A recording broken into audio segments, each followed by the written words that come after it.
Y ahora dicen también que los medicamentos genéricos, los hospitalarios también aumentan. Y bueno, ¿qué querés? Che, que tenés todo gratis. Claro, pagá algo, negro, por favor. Te regalan la luz, te regalan el gas. Mirá el esfuerzo que ha hecho Aranguren para que el gas cueste una fortuna y sea, bueno, sea cool, viste, la gente bien, porque el negro calefaccionado era un peligro. Sí. Era un peligro, mi amor. Aparte había gente que se internaba por el aire acondicionado. Ahora en verano se inventan enfermedades internas.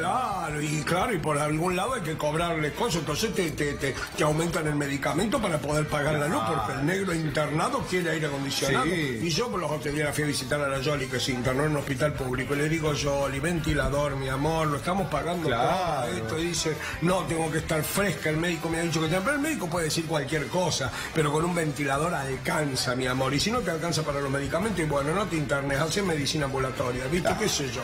Si te aumentan el suero, ¿viste? Bueno, comete un plato de lentejas, qué sé yo, ¿viste? Todo por vena. Poneme un cuarto de helado de zamballón también, por favor. Sí, todo el mundo quiere todo por vena ahora, todo por vena. Che, coman y déjense de joder, ¿viste? Por favor. ¿Qué programa de mierda denunciando estas cosas? Bueno, estamos justamente con Alejandro Villar, que es el rector de la Universidad Nacional de Quilmes. ¿Cómo anda, Alejandro? ¿Bien? Bien. Bueno, cuénteme un poco a ver cómo está viendo la situación de presupuesto para universidades. Bueno, el presupuesto para las universidades es sustancialmente menor al que el Consejo de Rectores pidió. El Consejo, que reúne a todas las universidades, pedimos 7.000 millones de pesos más de lo que ha ido al Congreso. Estamos pidiendo también en el Congreso que esto sea tenido en cuenta a la hora de la distribución de los recursos, ¿no? ¿Y por qué? ¿Para qué piden más? Bueno, fundamentalmente uno tiene que pensar que la universidad crece. Tenemos cada vez más alumnos, hay cada vez más carreras. Los gastos de funcionamiento son cada vez más caros, uno puede observar el crecimiento de las tarifas, el crecimiento de los servicios, y además se necesita inversión para poder sostener lo que nosotros tenemos, digamos, equipamiento. Necesitamos también los recursos suficientes para la investigación, para hacer la extensión, para poder funcionar como realmente se necesita que una universidad funcione. ¿Cuál es el gasto que más impacta en la universidad? El personal, seguramente. ¿El personal? Sí. ¿Y cuánto va a ser el año que viene el aumento aproximadamente? ¿De cuánto se está el hablando? aumento ha variado, depende de distintas universidades, pero tengamos en cuenta que en ese aumento está incluido el aumento paritario, que fue del 25%. O sea que si a uno le dan el 25%, más o menos nos están dando la mitad o menos plata que el año pasado para funcionar. A usted de la Universidad Nacional de Quilmes están dando el 25%. Y hay universidades que le están dando el 8%, el 0,2%. Sí, hay otras que están menos. Está muy complicado eso, digamos, es muy complicado. En el caso de la Universidad de Rafaela, es una universidad que está empezando, que ya tiene unos pocos alumnos, pero seguramente eso deberá ser revisado en el Congreso. ¿Y con quiénes hablan los rectores? ¿Con quién miembro del Gobierno Nacional? Nosotros hablamos con la Secretaría de Políticas Universitarias, tenemos un diálogo con ellos y bueno, luego nos elevamos los pedidos que corresponden y bueno, el Ministerio hace su presupuesto, lo envía al Congreso y bueno, nosotros vamos al Congreso a hablar también con los legisladores para ver si pueden hacerse algún tipo de mejoras en algunas áreas, ¿no? Porque a esto lo vota también la oposición, digamos, no solamente Cambiemos, ¿no? Tienen claro No, el presupuesto universitario es aprobado por las dos cámaras. Por el Congreso de la Nación. ¿Y entonces cómo van a hacer? Bueno, yo diría que hay tres situaciones de universidades. Están las universidades consolidadas, que en realidad el aumento presupuestario lo que hace es, tenemos menos plata, digamos, las que estamos funcionando.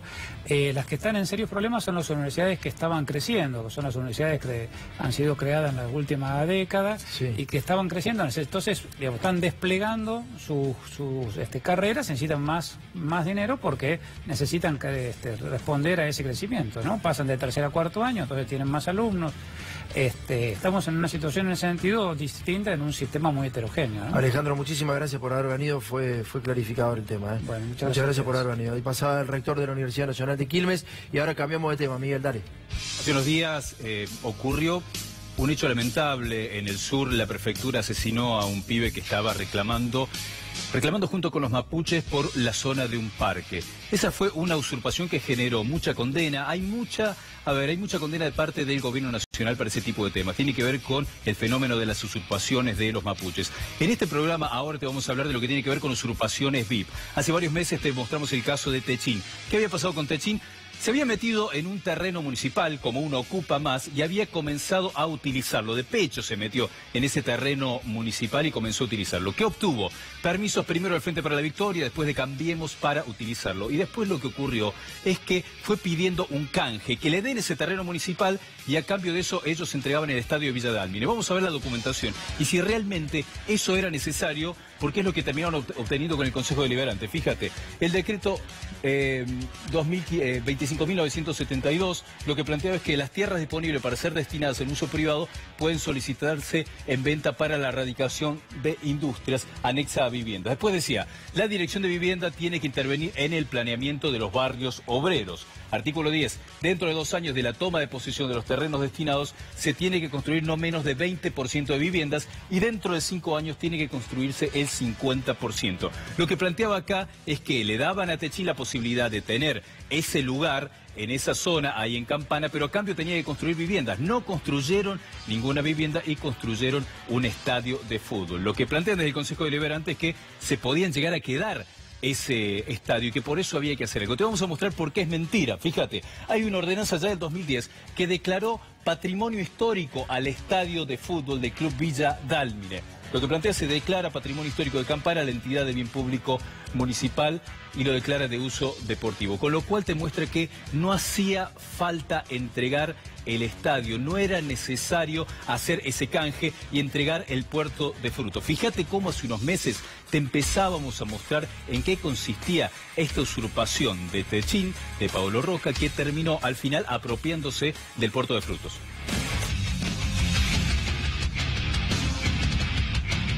Techint es uno de los grupos económicos más poderosos de la Argentina. La empresa pertenece a la familia Rocca y actualmente es encabezada por Paolo Rocca, un empresario italiano afincado en Argentina, que está entre los más ricos del país. Cuando uno tiene empleados a su cargo, ¿cómo hace para que estos empleados se sientan cómodos y al mismo tiempo exigirlos a su trabajo?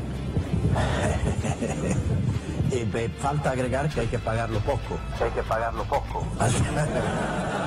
Techint controla varias empresas dedicadas a la industria de la energía, la construcción y la minería con plantas en todo el mundo. Una de las empresas que forman parte del grupo Techint es Tenaris, que se dedica a la construcción de tubos de acero para la industria energética. Esta empresa llegó a la Argentina hace más de 60 años y se instaló en la ciudad de Campana, provincia de Buenos Aires. Paolo Rocca siempre se interesó por influir en la política nacional. Quizás por eso, Techint invirtió varios millones de pesos en financiar al Grupo Sofía, una fundación creada por Horacio Rodríguez Larreta, que sirvió como trampolín para colocar funcionarios en el gobierno. Mauricio Macri y Paolo Rocca mantienen desde hace años una relación política y empresarial que quedó demostrada cuando el presidente viajó a Estados Unidos para inaugurar una planta de Tenaris que va a dar trabajo a 600 norteamericanos. Este es el recorrido de hoy de Macri en la planta esta de Tenaris en Houston. Es un gesto, si se quiere, también de Macri para el grupo Techint, para Paolo Rocca y demás. En los últimos meses, la justicia italiana inició una investigación contra la empresa Techint por supuesto pago de sobornos en Brasil. La multinacional llegó a vender insumos a la estatal brasilera Petrobras por un total de 1.600 millones de dólares y habría obtenido esos contratos mediante el pago de 9 millones de dólares en coimas a funcionarios cariocas. En el marco de la investigación, una fiscalía de Milán pidió la citación indagatoria en la Argentina del dueño de la empresa Paolo Rocca, ya que pudo establecer un vínculo directo entre sociedades offshore y cuentas de Techint en Suiza que se habrían utilizado para pagar los sobornos. 2 meses después del pedido de la justicia italiana, que recayó en manos de la jueza Servini de Cobría, un fiscal de Milán viajó a nuestro país para intentar acelerar el proceso. La respuesta de sus colegas argentinos fue que no hay pruebas suficientes para indagar a Rocca.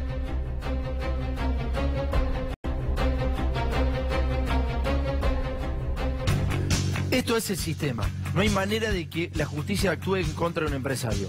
Lo imputaron la semana pasada a Cristiano Ratazzi de Fiat. ¿Sabes qué? No tienen la más mínima chance de avanzar la justicia en contra de Ratazzi. Lo mismo que con Paolo Rocca. Estos manejan la política. Estos son los creadores de la política. Estos son los que financian y los que saben quién te van a gobernar a vos en los próximos 10 años, en los próximos 15, y después cuando se harte la gente en 15 años, en 20 años también. Saben cómo viene la sucesión, saben cómo va a haber renovación en la política y ellos siempre están presentes, bancando esas sucesiones, bancando a los dirigentes políticos. Los dirigentes políticos pasan a ser meros títeres y de eso estamos hablando, de lo que pasa en Campana, Miguel. son los verdaderos dueños, los que terminan generando las grandes decisiones y que están por encima de lo que ocurre con un presidente. Vamos a comenzar a ver qué pasó con el puerto de Frutos. Claro, tuvieron en un momento que empezar a tasarlo para ver si realmente se lo entregaban a Paolo Roca o no se lo entregaba. Vamos a ver, mira, la primera tasación, conforme las tasaciones efectuadas por el ente municipal de La Plata, el puerto de Frutos, dicen ahí, tiene una evaluación de 52.800.000 pesos. Esa es la primera evaluación y vamos a ver qué va ocurriendo después en este proceso para que después termine el puerto de Frutos en manos de Paolo Roca. Entonces te dijo, Miguel, que la provincia de Buenos Aires dijo que el puerto de Frutos que quería Paolo Roca ya lo habían subvaluado, pero de todas maneras no se animaban a tanto. Hace varios años dijeron que costaba 52.800.000 pesos, ¿no? 52.800.000 pesos. Fíjate de cuánto fue la evaluación actual. Lo hicieron nuevamente evaluar y el Banco Provincia de Buenos Aires dice que es de 19 millones de pesos. 4 años después de la evaluación de la provincia que decía que costaba 52 millones de pesos, 4 años después las tierras valen 19 millones de pesos. ¿Te das cuenta cómo manejan absolutamente todos estos tipos? ¿Te das cuenta de que hasta las evaluaciones son irracionales? Y se animan a esto, ¿no? Porque además lo escriben y lo firman. Lo que costaba 52, la tierra ahora vale 19. Contame en dónde la tierra fue para atrás en la República Argentina, en cualquier punto, en pesos. Bueno, acá sí. Dale, Miguel. Como Paolo Roca maneja todo, como te dice Tomás, vamos a ver que llega al punto de hacerse el pobre. Vamos a ver en un paño un pedido que comienza a nacer suplicando un poco ante una situación. El 10 de agosto de 2016, Siderca lo que dice que solicita el otorgamiento de la exhibición por el pago de la tasa por inspección de seguridad e higiene. Dice que no tienen plata, que el artículo 8 bis de la ordenanza impositiva prevé la exhibición parcial de la tasa por inspección de seguridad e higiene, entonces le manguean al municipio que les haga un descuento muy importante. Es importante tener en cuenta que estos tipos estaban abriendo una planta en Estados Unidos, ¿no? O sea, al mismo tiempo que decían que no tenían recursos y apelaban a esta ordenanza, por favor, Jorge, dame el paño de la ordenanza, apelaban a esta ordenanza inaugurando una planta en Estados Unidos, ¿no? La ordenanza es la 2460/89 del año 89, el artículo 8 bis dice: situación de crisis, exímase parcialmente la tasa por inspección de seguridad e higiene a todo contribuyente en situación de crisis económica o financiera, acreditada y a su solicitud. ¿Qué podían acreditar los tipos que tienen el monopolio de un producto muy importante en la Argentina, que además abren una planta en los Estados Unidos? ¿Podían decir que estaban en crisis, Miguel?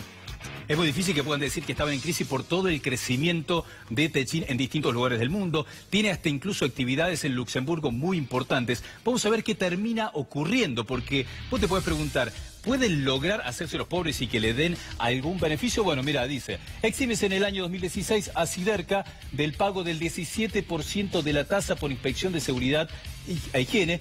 Firma ahí Sebastián Abella, intendente municipal. Al final lograron hacerse pasar por pobres y lograron un descuento millonario. Estos no son solamente lo de Cambiemos, ¿eh? Acá también estaba el kirchnerismo. Por eso te digo que estos están por arriba y estos financian a todos los que van llegando. Entonces, repasemos, hay un puerto de Frutos que lo tienen 500 familias, que viven 500 familias de ese puerto de Frutos, lo quiere el grupo más importante de la Argentina, se mete de pecho, le pide la firma al intendente, se la dan, paga 2.600 pesos por semejante puerto que estaba utilizando para tirar basura, la tira a la basura y ahí van sacando para su producción y finalmente se quedan con todo. Dale, vamos con el informe.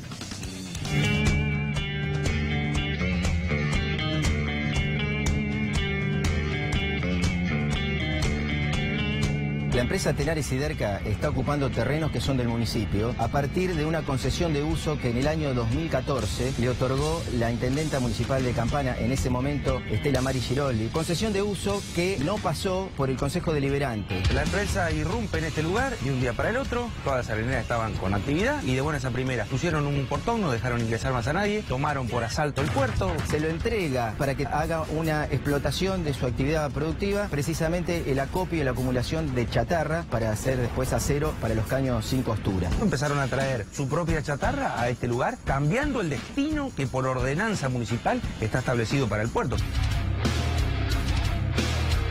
En el año 2015 toma el mando de la intendencia un intendente de la coalición Cambiemos, que se llama Sebastián Abela. Siguiendo la misma línea, le prorroga esa concesión de uso con las mismas condiciones y no ha pasado por el Consejo Deliberante violando la ley orgánica de las municipalidades. Al mejor estilo del Far West. Este es el lecho original del Arroyo de la Cruz. Esto era una isla. Se transforma en territorio comercial de la empresa Tenaris y el Estado municipal se lo dona a la empresa. Bien de usurpadores. 2.600 pesos por mes paga la empresa Siderca, un terreno que hoy está cotizado en 50 millones de pesos para ocupar estos terrenos que los ha destruido. Y hoy, como vemos, son todas pilas de chatarra y mugre.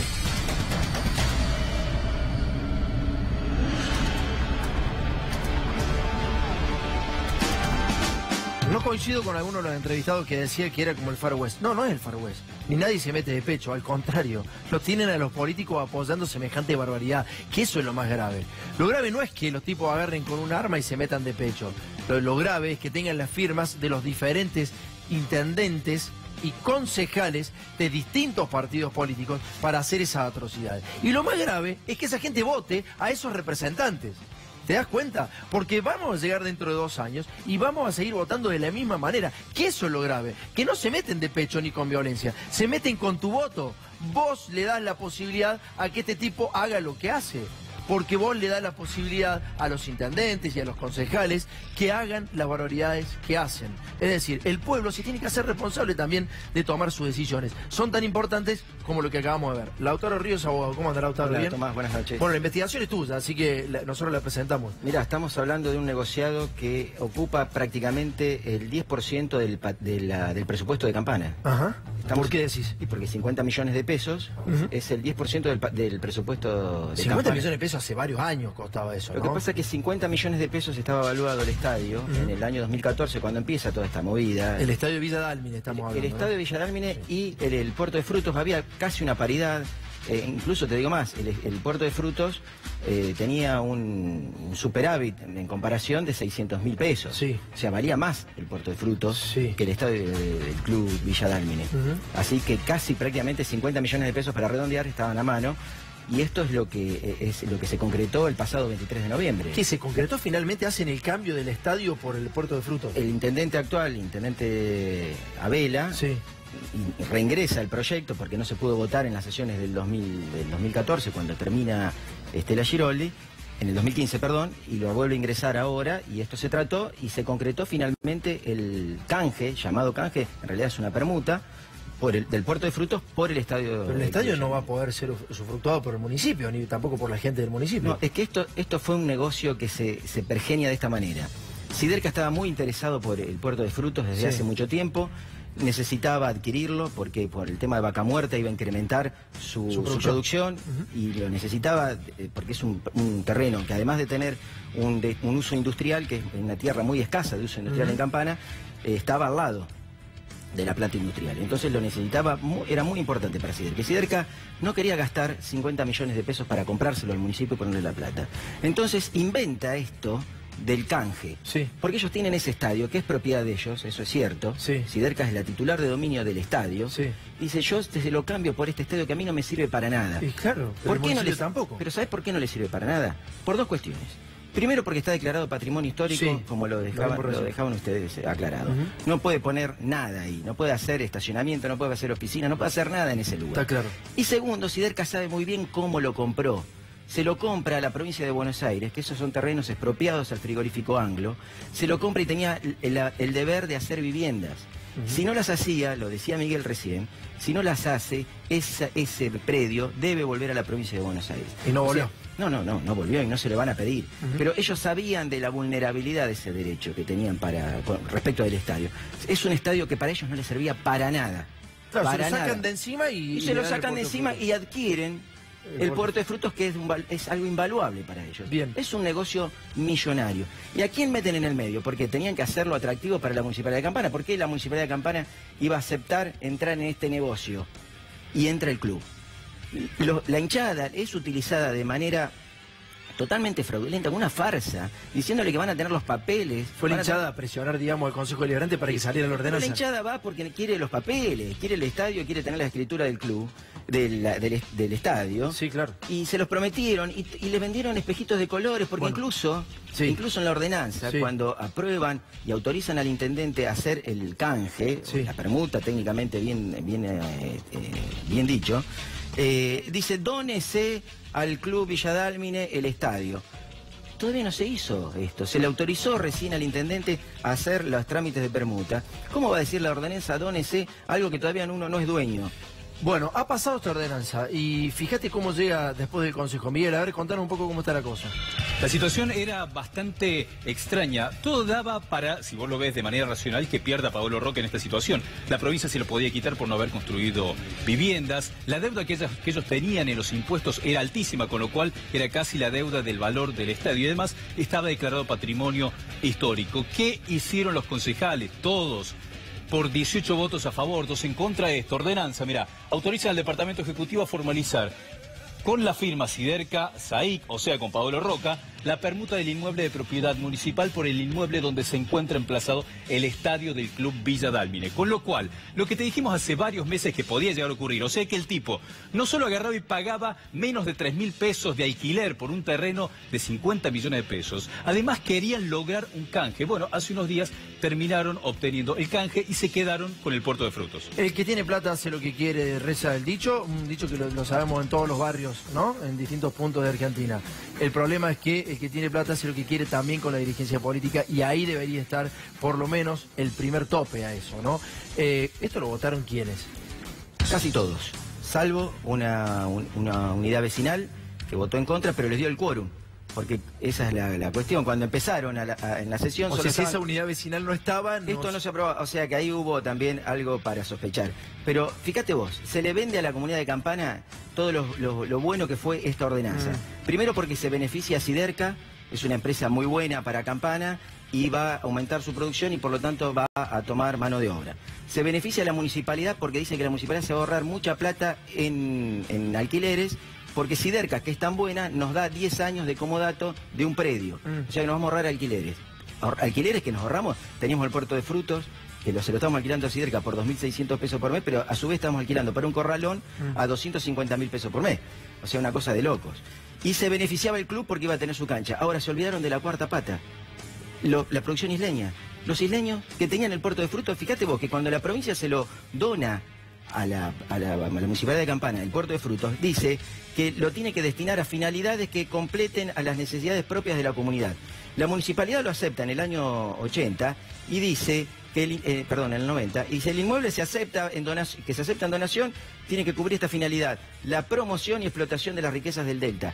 ¿Qué pasa con esta gente? Bueno, muchas gracias, doctor, por haber venido, muchas gracias por darnos el informe. Hace 3 meses, doctor, con nuestro programa te contábamos justamente lo que iba a pasar y terminó pasando, qué es lo grave. ¿Qué es lo más grave? Tu falta de participación. Si vos estás en la ciudad, tendrías que haber ido a ese Consejo Deliberante para ver qué ocurría. Esta es la realidad. Hay un tipo que tiene muchos recursos económicos que se queda con el laburo de 500 familias. Un predio que era municipal, que era del Estado, que estaba destinado a darte laburo a vos, no lo es más. Lo es de una de las principales empresas de la República Argentina. ¿Gracias a quién? Al intendente, a la exintendenta y a tus concejales. Dale.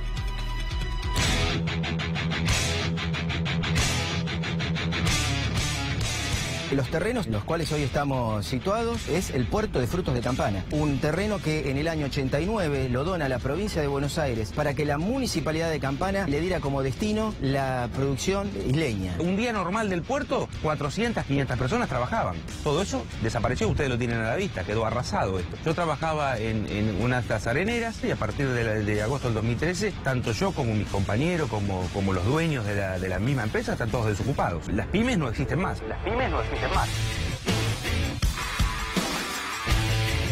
La empresa Siderca pergeñó junto con el poder político de Campana la posibilidad de generar un canje con un estadio del Club Villa Dálmine que pertenece a Siderca. Pero Siderca, ese estadio, lo adquirió con la condición de construir viviendas económicas para sus trabajadores. Se lo adquirió a la provincia de Buenos Aires. Estaba previsto en el contrato de compra y venta de que si no se cumplía con la construcción de viviendas tenía que retornarlo a la provincia de Buenos Aires. O sea, el municipio se queda sin nada y entregó el puerto de frutos valorado en 50 millones de pesos. Como son corporaciones grandes, se adueñan de la costa. Se adueñan de la costa.